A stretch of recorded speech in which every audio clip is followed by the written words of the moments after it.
علاج میں جو ہے وہ جو ہے منعقد ہو رہا ہے، اور حسن ناصر کی عوامی حقوق کے لیے جو مجاہد ہے اور حسن ناصر کی شخصیت کو بھی ایک خراج عقیدت جو ہے پیش کرنے کے لیے جمع ہے. تو آغاز کرتے ہیں.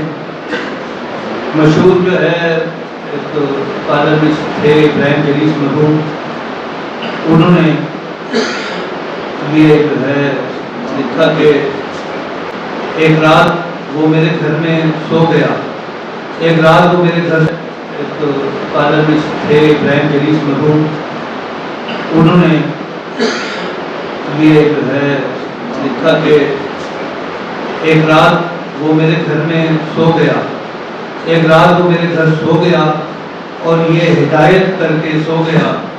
ایک رات وہ میرے گھر سو گیا اور یہ ہدایت کر کے سو گیا، سویرا ہوتے ہی مجھے جگا دینا، سویرا ہوتے ہی مجھے جگا دینا. لیکن میں اسے جگا نہ سکا، لیکن میں اسے جگا نہ سکا. کہ ابھی سویرا ہوا کہاں ہے، کہ ابھی سویرا ہوا کہاں ہے. ابھی ناصر کو سونے دو، ابھی ناصر کو سونے دو.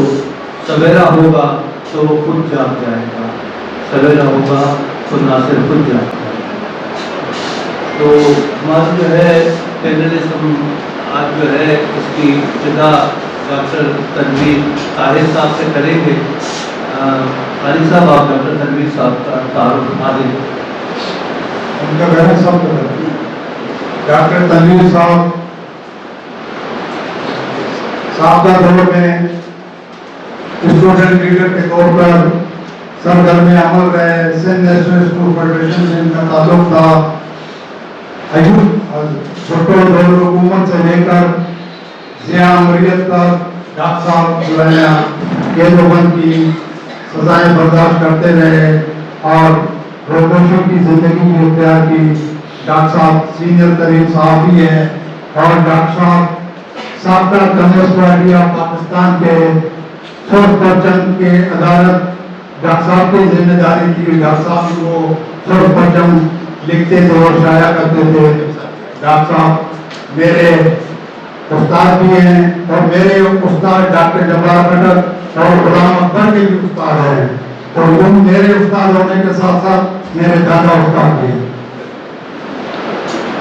تو ڈاکٹر تنویر صاحب زیر زمین رہ کر اپنی انقلابی تحریکوں سے زیر زمین پرچے سرخ پرچم کی عدالت کرتے تھے اور اسے ہم سب مل کر جو ہے نا اس کو عوام میں اور پیڈر میں پھیلاتے تھے. جی ڈاکٹر تنویر صاحب، حسن ناصر شہید کے بارے میں آپ جو ہے اپنی طالب علمی کی لائف میں بہت کچھ جو ہے نا کہا کرتے تھے، اور تو حسن ناصر کے متعلق ہمیں جو ہے نا آپ کافی معلومات دیتے تھے. تو آج جو ہے نا آپ سے یہ درخواست ہے کہ حسن ناصر کے بارے میں آپ کیا اور کتنا جانتے ہیں، کچھ حاضرین کو بتائیں.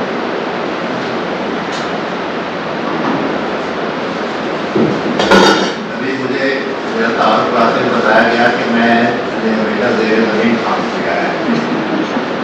بالکل صحیح کہا، لیکن مجھے آج انہوں نے ایسی جگہ بٹھا دیا جو زیر زمین نہیں ہے. اس لیے میرے لیے کافی مشکل مرحلہ ہے. جس آدمی زندگی پر زیر زمین کام کیا وہ زمین کے اوپر آ کے ایک جگہ کس طرح آپ کو پیش کر سکتا ہے. خیر جو ہے کافی حسن ناصر کے بارے میں کچھ کہنا جو ہے جو ان کی زندگی کے بارے میں میرے خیال میں اس اجلاس کے لیے تو کچھ زیادہ مناسب بھی نہیں ہوگا، کیونکہ اس اجلاس میں جو لوگ بھی شریک ہیں وہ سب حسن ناصر کو بخوبی شامل ہیں. ہم سب کو معلوم ہے حسن ناصر کون تھے، کیا تھے، ان کی کیا اسٹرگل تھی اور انہوں نے کیسے اسٹرگل کی. میرا خیال میں اس کے بارے میں کوئی مزید روشنی ڈالنا ممکن ہے. تقریباً ان کی زندگی کے بارے میں، ان کی جدوجہد کے بارے میں، ان کے قربانیوں کے بارے میں، ان کی شہادت کے بارے میں ہمارے اس حال میں موجود تمام لوگوں کو لیکن بھی اتنا عرض کروں گا کہ حسن ناصر حیدرآباد کے ایک نواب بناتے تھا. وہ شاید 1928 میں حیدرآباد میں پیدا ہوئے تھے اور اس کے بعد انہوں نے اپنے طالب علمی کے زمانے میں تلنگانہ تحریک کا حصہ بھی بنے اور پھر اس کے بعد کمیونسٹ پارٹی آف انڈیا کا بھی میں بہت ایکٹیولی کام کرتے رہے. یہ نوابوں کے بچے جب انقلابی ہوتے ہیں تو اس کے پیچھے کچھ نہ کچھ اسباب ہوتے ہیں. یہ اس برِ صغیر میں 1917 کے انقلاب نے جو اثرات مرتب کیے اس میں ہندوستان کی آزادی کی جدوجہد اس کا ایک نمایاں پہلو تھا اور وہ اثرات ہی کے تحت بہت سارے اشرافیہ کے بچے نوجوان وہ جنگ آزادی میں شریک بھی ہوئے اور جنگ آزادی کے ساتھ ساتھ وہ ہندوستان میں انقلاب اور محنت طبقات کی پرانی کی جدوجہد میں بھی شریک ہوئے. اور اس شرکت میں ایسے بے شمار اشرافیہ کے نوجوان ہیں جنہوں نے اپنی زندگیاں جو ہیں قربان کی, اپنی زندگیوں کی آسائشیں اس پہ قربان کی, اپنی جائیدادیں تک جو ہے انہوں نے قربان کی اور وہ ایک مڈل اشرافیہ کے بجائے ایک ورکنگ کلاس, ایک جی کلاس کارکن کے طور پر انہوں نے انقلابی جدوجہد میں حصہ لیا.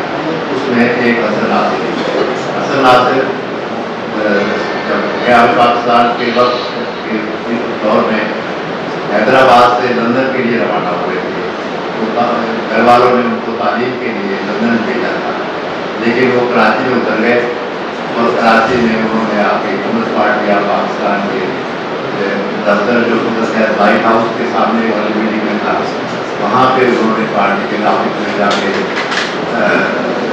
ملاقات کی اور کہا کہ میں یہاں پارٹی کا کام کرنے کے لیے آتا ہوں.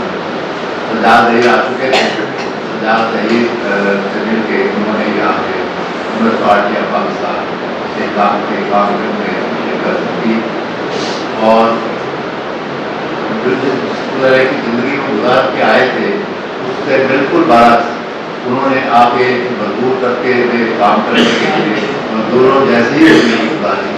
وہ اسی طرح جھوپڑیوں میں رہے, وہ اسی طرح جو ہے یہ ورکنگ کلاس کی جو کیا کہتے ہیں جالے ہیں ان جالوں میں انہوں نے اپنی زندگی گزاری اور انہوں نے وہ سارے عیش و آرام تک کے صرف ورکنگ کلاس کے لیے کام کیا اور اس کی وجہ سے وہ ورکنگ کلاس کے انقلابی ترقی پسند کارکنوں میں بہت مشہور ہوئی. پاکستان بننے کے وقت جو ہے کراچی میں اور پاکستان کے مختلف حصوں میں کمیونسٹ پارٹی موجود ہے. کمیونسٹ پارٹی کے کارکن بہت سارے کارکن جو ہے وہ یہاں پہ جو موجود تھے وہ مائگریٹ جامع پاکستان کے بعد جو مائگریشن ہوئی اس مائگریشن میں بہت سارے ہندو کامریڈ, سکھ کامریڈ وہ انہوں نے جو ہے پاکستان سے جانا پڑا اور اسی طرح ہندوستان سے بھی کچھ کامریڈ یہاں پہ آئے. لیکن زیادہ تر لوگ جو ہندوستان سے جو آئے وہ ٹریڈ یونین کارکن تھے جو احمدآباد میں جب شیخ پور میں ٹریڈ یونین میں کام کرتے اور وہ کمیونسٹ موومنٹ سے یا کم از کم ٹریڈ یونین موومنٹ سے ضرور واقف تھے. چنانچہ حسن ناصر کا تعلق انہی لوگوں سے زیادہ بنا جو کہ برِ صغیر جو مائگریشن کے نتیجے میں احمدآباد, شیخ پور اور دیگر ہندوستان کے صنعتی علاقوں سے یہاں پہ آئے تھے اور اس پہ انہوں نے اپنے جڑیں بڑھائیں, اس پہ اپنے یونٹس بڑھائے اور ٹریڈ یونین میں انہوں نے بہت ایکٹیولی کام کیا. اس کے ساتھ ساتھ ان کے جامع پاکستان کے بعد جو ہے کمیونسٹ پارٹی اگرچہ موجود تھی اور اس کو پہ کوئی پابندی بھی نہیں تھی لیکن عملاً وہ پارٹی جو ہے غیر قانونی پارٹی کے طور پر کام کرتے تھے کیونکہ اس کے کارکنوں کے اوپر ہر وقت نگہداشت, ہر وقت ان کی نگرانی, ان کے گھروں کے چھاپے, ان کی گرفتاریاں یہ روز کا معمول تھا. ان حالات میں ایک طرح کے انڈر گراؤنڈ ایکٹیویٹی جو ہے اصل نے یہاں پہ کام کیا. اصل بنیادی چیز جس کو میں ہائی لائٹ کرنا چاہتا ہوں کیونکہ حسن ناصر کی باقی زندگی کے بارے میں ان کو سیاہ قلعہ میں جس طرح اذیتیں دے کر قتل شہید کیا گیا اس کے بارے میں سب کو معلوم.